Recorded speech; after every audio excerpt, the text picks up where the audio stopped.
there was a point where I was coming home from Bible study, like teen Bible study on a Friday night, and there was a Tower Records on South Street, and a friend of mine wanted to purchase U2's the Joshua Tree album, which just came out, and they were coming to Philly at RFK Stadium, so he wanted to like study the record and know all the material before they came, and so we went and purchased the Joshua Tree, and we were driving home, and then seconds later on Washington Avenue in Philly, like, cops stopped us, and he was holding a gun on us, and there's nothing like the first time that a gun is held on you. Like, we're 16, mind you, like 16, 17 years old, and you know, I just remember the protocol. I remember my father telling me, like, if you're ever in this position, you're to slowly keep your hands up.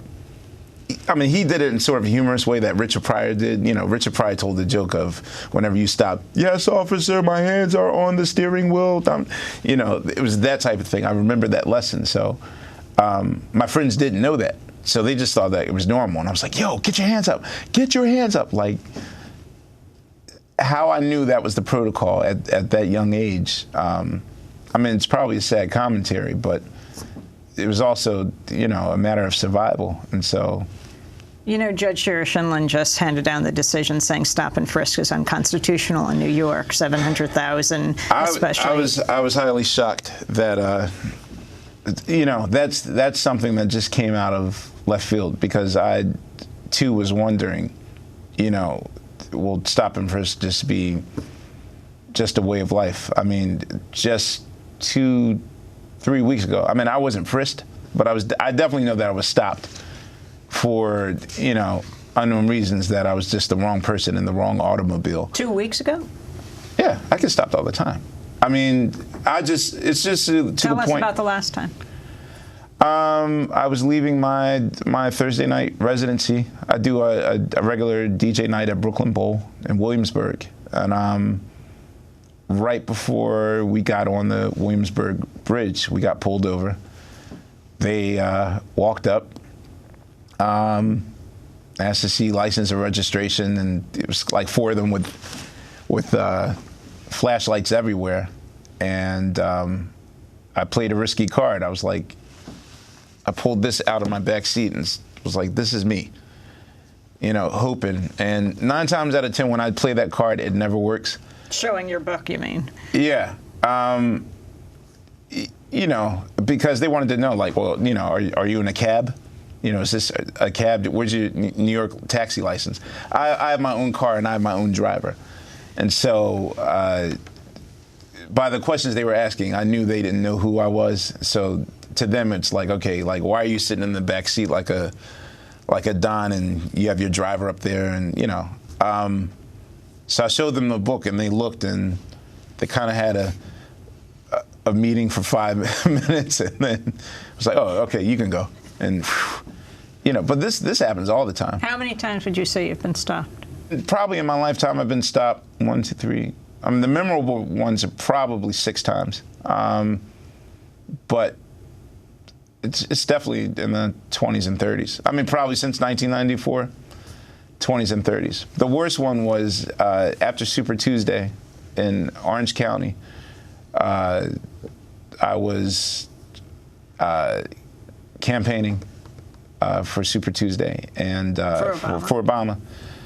And after it was over, a friend of mine, Journey Smollett, who's an actress on True Blood, she and I were done campaigning, and we decided to see a movie. After the movie, we went to Borders to get, I wanted to get a housewarming gift for my manager.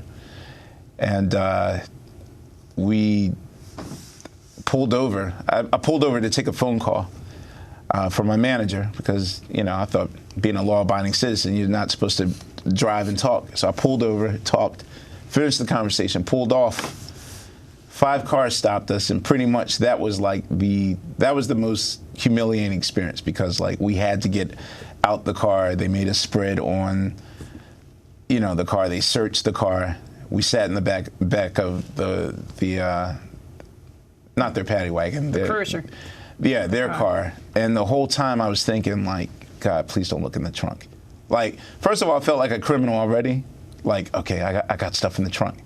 But the stuff I had in the trunk were psychology books and some Scrabble games. And in my head, I was like, there's no way that they're going to believe that that stuff belongs to me. Like, there's no way that they're going to. And so the whole time, I was just like, God, please don't. Please don't. She was trying to get her camera phone. She's like, this is unconstitutional. They're not, this is a legal search. They're supposed to have a protocol for, so that, this is like the night before the Grammys. The night before the Grammys in 2010 when I won. So it's like, this happens all the time. So all these examples you've given of being stopped, whether at the airport or in a car by cops, can you explain? Because we hear legally, I mean, now it's been ruled unconstitutional, stop and frisk in New York, but what it does to you? It is absolutely probably the most humiliating, lowest feeling a human being can have. Twice this happened in front of dates. And all I kept thinking about was like, man, like, nothing's more emasculating than to be emasculated in front of a girl that you like. Like, there's just no coming back from that. And it's sort of like an unspoken thing. Like, I always felt like, even afterwards, like, there's this unspoken cloud of the question of my manhood. Because, that's why I'm often shocked when I see footage of people and they talk back to cops. Like, I want to do that, but it's like, even watching Fruitvale, like, I was like, no, don't, like, just get on your knees, just don't, you can die. And it's the most humiliating, emasculating feeling I've ever had. I only feel low when that happens, even if it's playful. In Philly, whenever we finish a Roots album, I give it the car test.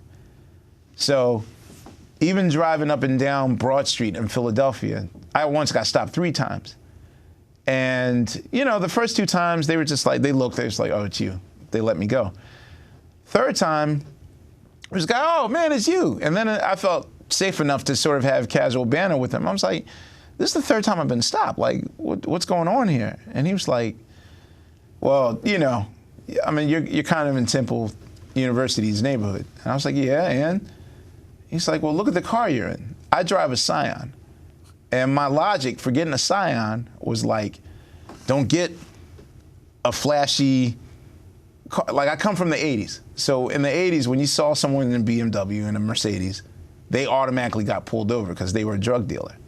So I thought, okay, I'll get a Scion. Well, first of all, it was free. It was given to me. And it was boxy. It was Afro-friendly. Like, it didn't smush my Afro down. And so it's a comfortable car. I like it. He said, in this, you kind of look like you stole it from a college student.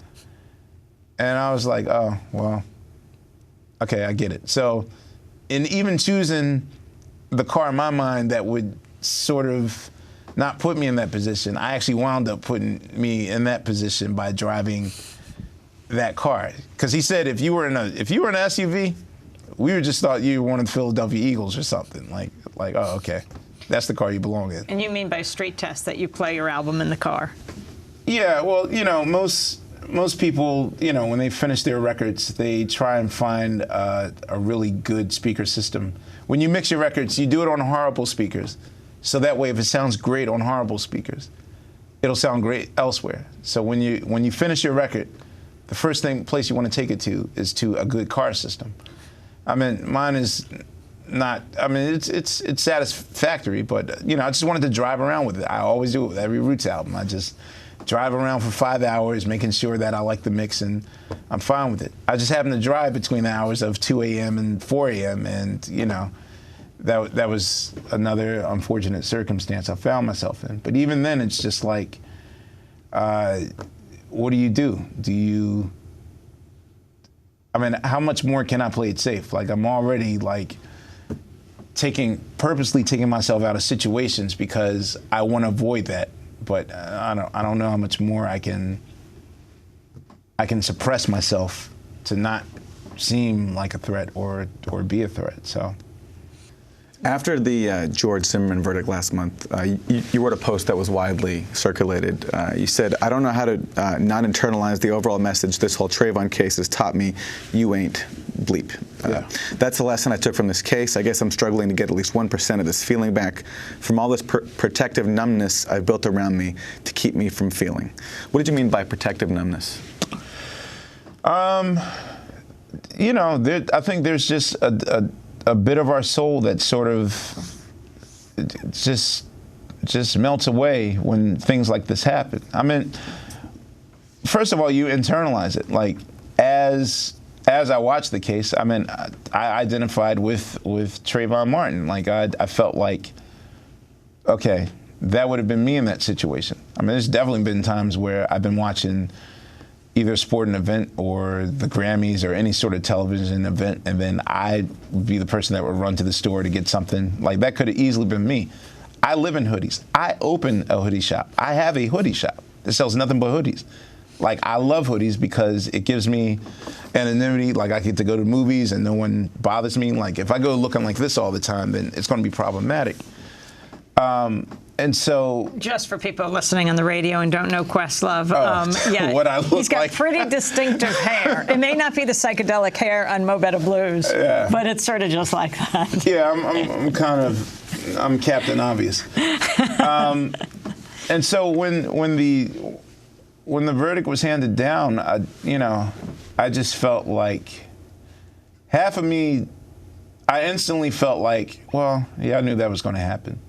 But then the other half of me was upset that I just resigned to that fact.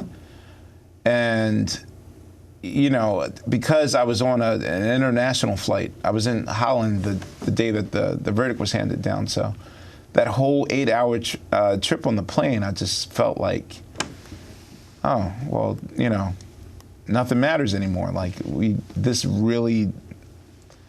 life doesn't matter. Like, you're guilty no matter what. And you just now have to figure out a way just to make everyone feel safe and everyone feel comfortable, even if it's at the expense of your own soul. And so, in talking to my manager about it, who was the first human I talked to when I got off the plane, he too was like sort of echoing that, like, well, why are you acting shocked? Like, you knew exactly this was the outcome. Like, why are you shocked? Like, why are you letting it get to you? And I just felt like I was going to explode right there, so I had to talk to somebody. And so I just started to write for no particular reason. And one person asked if they could, put this on their blog, and then it kind of spread, and the ripple effect happened.